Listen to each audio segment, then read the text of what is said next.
Hi, I'm just preparing to go on the road. Going to be away from home for a month. I fly on Saturday to Toronto, then down to Rochester and spend nearly a full week in Eastman, which should be wonderful. Then I fly off to Sydney, Australia for the YouTube Symphony project. Also could be worse. And then directly from there up to northern Italy to Aosta to do a masterclass and a small solo concert there. Now, a lot of problems here to deal with. In Eastman, I'm playing a full solo recital and I have to do orchestral classes. Then I go down to Australia, playing an orchestra. What equipment am I going to use? How do I prepare myself? I've got to do everything from the lightest of French things down to demonstrating Mahler 3. And it's always a balancing act. This is the true challenge for the orchestral player who wants to play solos.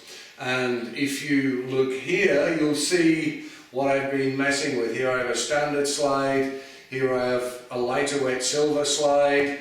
It's a question of getting the balance between focus and freedom of air. When I'm playing solos, I want the air to run through really freely and to make me a nice, light, bright sound that's not going to tire me too much. If I'm demonstrating the orchestral repertoire on something like that, say a light silver slide like this, it's just going to sound too bright. If I got a mouthpiece that's too big, the orchestral stuff's going to be great, but I'm not going to be able to get through the solo concert. Anyway, the compromise that I've come to is this is a standard slide, but with a handmade bow on the end here that's just a little bit bigger. The mouthpiece is basically a size 5 with a size 4 throat, and it gives a good solid sound. It's very focused.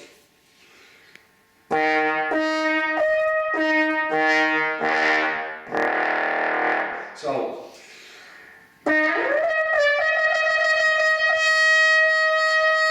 there's a lot of power and focus up there, whilst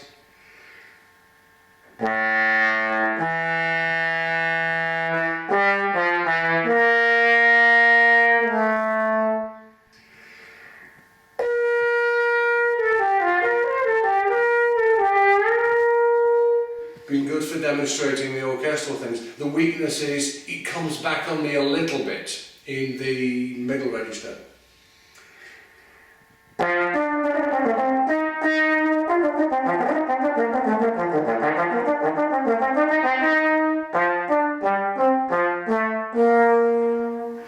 The air is not running through there as freely as I would like it, but that's the price you have to pay. It's always a compromise, it's always a balance. But again, that's the life of somebody who plays in an orchestra and somebody who plays solos. If you want to do them both accurately, it's very, very difficult. Okay, so that's what's coming up. Eastman next week. Solo class, orchestra class, conducting the Brass Guild, doing a solo evening, doing some teaching. Bob Brookmeyer, the great jazz valve trombonist, is also going to be there next week, which is fantastic. And then down to Sydney. As I say, actually Sydney is not totally work. I have got a few days in the Hunter Valley, which should be very nice. I'm hoping to get some fishing in as well. Another thing, going on tour, get your hair cut. There's nothing worse than standing in an airport at 6 o'clock in the morning with your hair poking out all over the place. Also, thank you so much for watching the blogs, the videos. Unbelievably, or perhaps not quite so unbelievably, the most visits per capita, per head, is coming from Austria.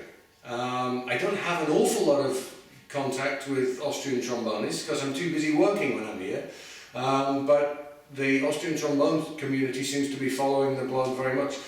So vielleicht, ich sollte eigentlich mein Blog jetzt auf Deutsch machen. Das würde jetzt die Amerikaner und Engländer total ausschneiden, aber als es so viele deutsche Besucher gibt, vielleicht machen wir es in Zukunft auf Deutsch.